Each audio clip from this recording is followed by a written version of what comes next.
So, do you know how many transgender Americans have been mass shooters over the last 10 years? Too many. It's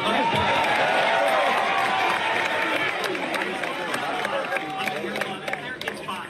Okay, now 5 is a lot, right? I'm gonna give you some credit. Do you know how many mass shooters there have been in America over the last 10 years? Counting or not counting gang violence? Great. Oh my gosh. Oh my gosh.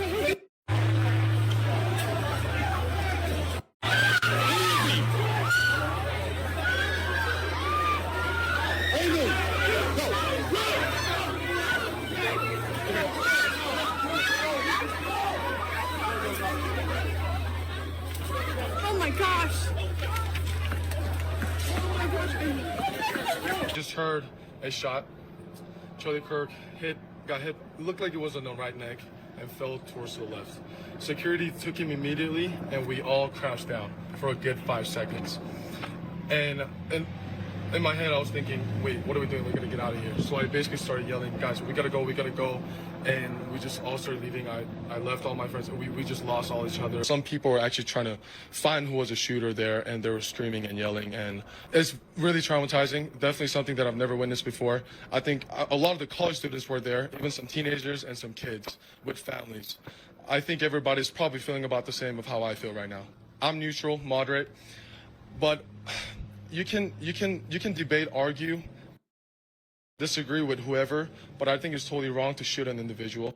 What's up, Internet? My name is Ralph, and welcome to the channel. On this day of mourning, we unfortunately have yet another great American to mourn.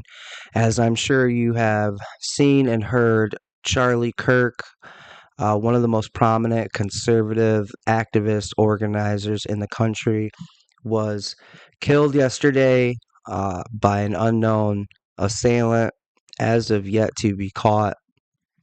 I just wanted to quickly look at some of the reactions coming out of the left concerning Mr. Kirk's death and the vile celebrations that they are posting online, because I think it's important for anyone who isn't sure yet who the bad guys are to see this type of behavior. Because if you're any sort of reasonable person, if you actually have humanity, like the left, purports to be the stewards of, there's no way that you can look at the reactions from the left and believe that they have any righteousness left in their hearts, minds, or party. But first, we're going to take a moment of silence for the 2,996 that lost their lives September 11th, 2001, as well as for Charlie Kirk, who lost his life yesterday to a radical left-wing extremist.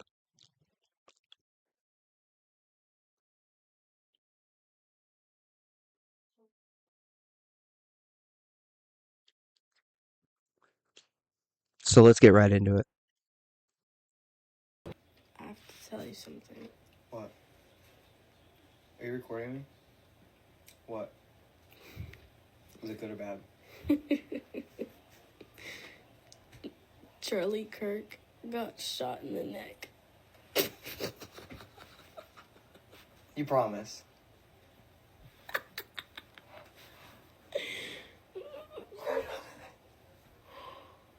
What?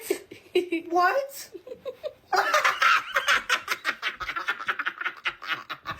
Yes!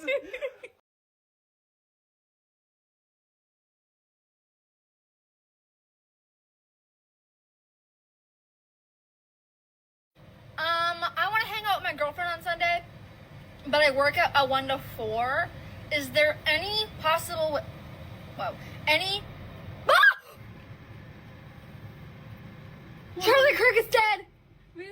Charlie Kirk died! Oh my god! Ah! Oh my god! Do you know that? Oh my god!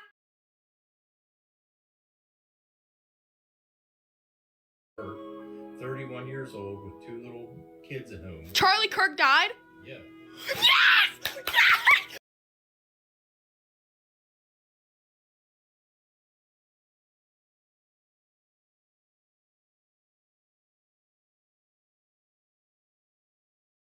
Absolutely disgusting.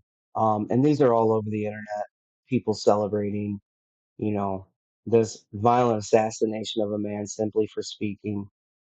These same people being the ones that preach tolerance and acceptance. These same people that accuse all that simply disagree with them in speech of violence and fascism. They have now silenced one of the brightest voices in America because they didn't agree with him. And they have the audacity to call others fascists. It is a really shocking moment, and I was thinking, I've never shared a Trump post in my life. I will contemplate sharing this one. But what I will say with a caveat, he wasn't admired and loved by all. So that's an exaggeration, but the truth is, it doesn't matter. It doesn't matter. Sorry, man. Man, what a close one, guys. Hello? Yes! Let's go! Yes! Yes!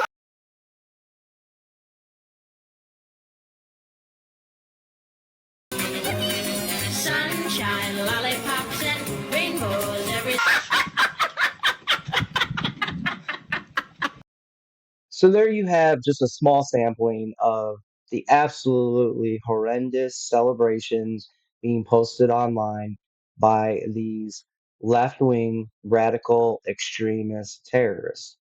Rest in peace, Charlie Kirk. You know, the celebrations that we're seeing, the joy that we're seeing online, it not only speaks to the utter lack of humanity amongst leftists, liberals, progressives, but it also speaks very strongly to their complete and utter lack of awareness. It's like you really just don't know how to read the room, do you? I'm not saying that you have to, you know, mourn this death. Um,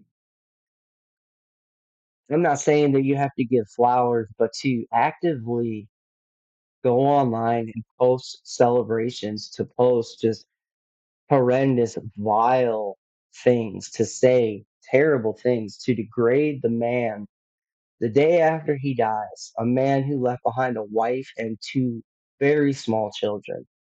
You have to be completely unaware of the mood of the rest of the country right now.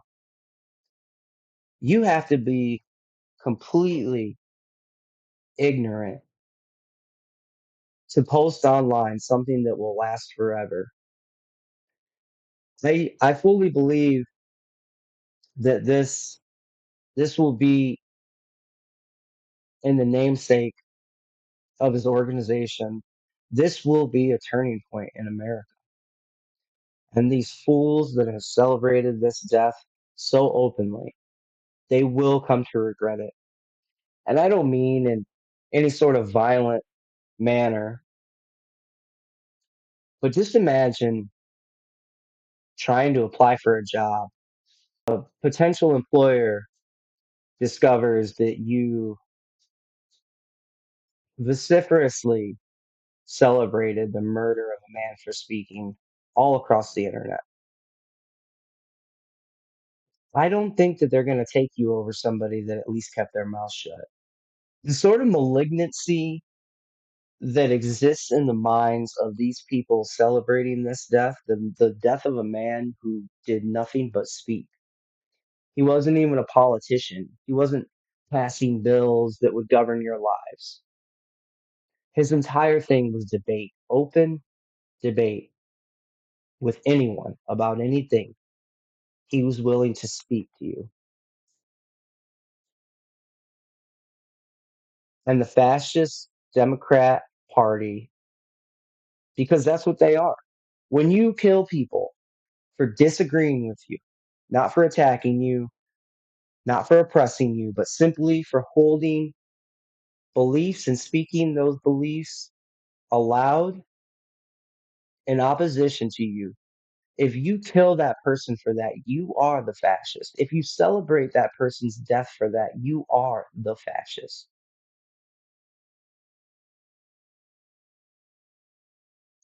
Now, this is here on my Facebook. I came across this post this morning when I woke up. Gentleman, um, he posted, this is a post, no blaming, no pointing, no bashing. Just rest in peace, prayers for his wife and kids, along with this photo. And just look at these comments right here. The malignancy that must exist in one's psyche to react to this situation and to openly post for the world to see.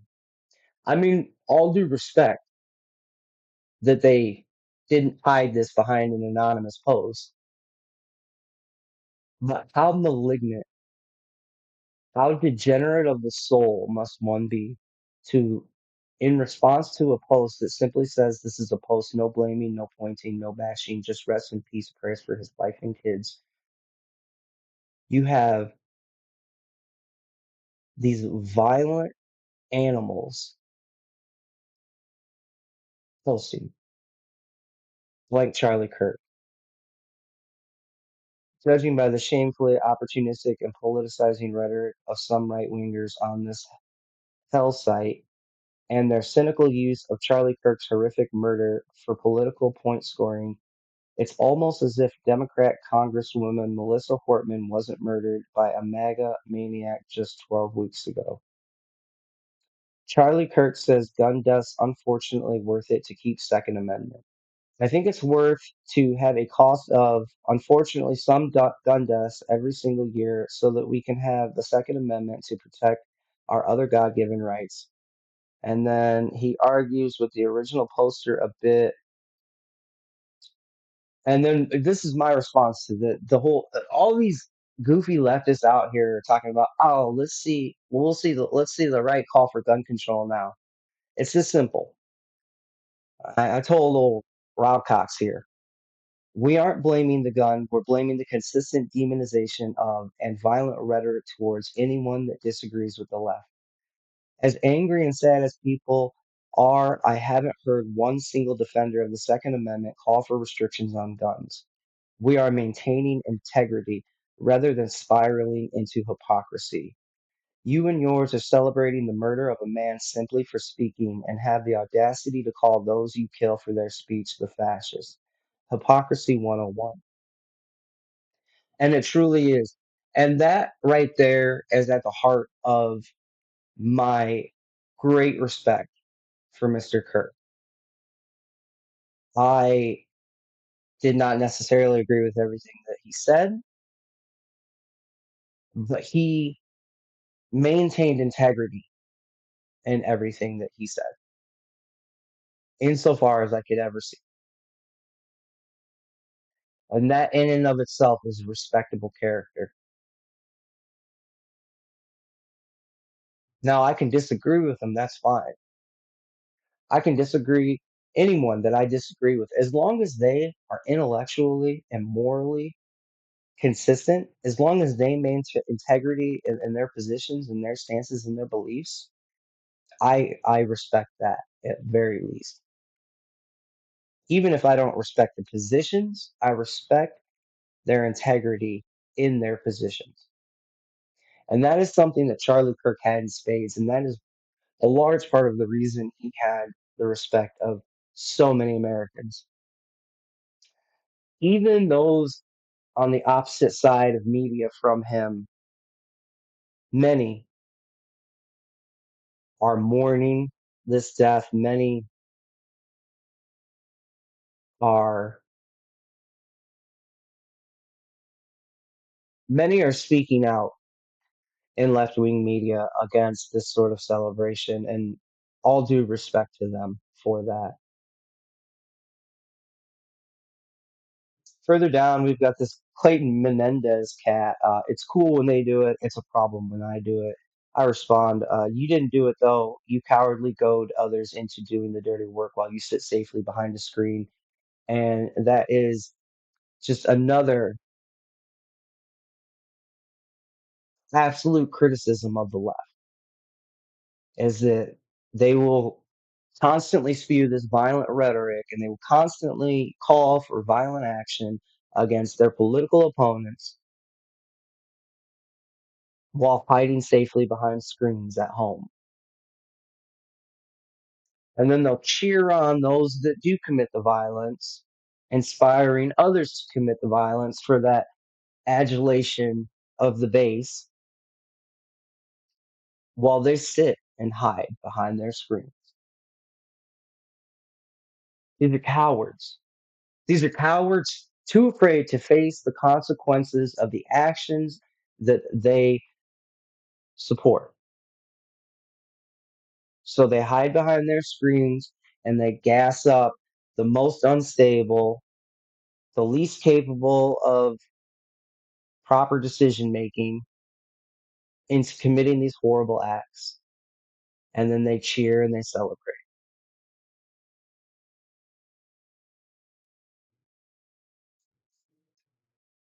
The American left is monstrous. The American left is violent. The American left is oppressive. And the American left are fascist terrorists. As I said yesterday, I think it is time that these terrorists within the Democratic Party, and perhaps at a larger scale, the Democratic Party itself, needs to be held accountable for these terroristic actions. And for those on the left that may see this and cry about, oh, what about the right guy? What about the guy that shot this person or killed this Democrat? Those were individuals. The difference here is that your congressional leadership has called for the confrontation, the physical confrontation of those that oppose you. So it is not simply one off lunatics within the party. It is the party itself pushing violent rhetoric, pushing fear, just as the fascists did in the 40s. And it's time America put a stop to that. And I think that this may be the very thing, the final straw on the camel's back that will break the Democratic Party, that will break the left, progressives, liberals, socialists, communists, and in truth, the fascists in our country. These fools celebrate not realizing they have created a martyr whose voice will ring out for decades to come. That's going to be it for this one. Like, comment, share, subscribe. Say a prayer for Charlie and his family. And appreciate what you have, because it could all disappear tomorrow.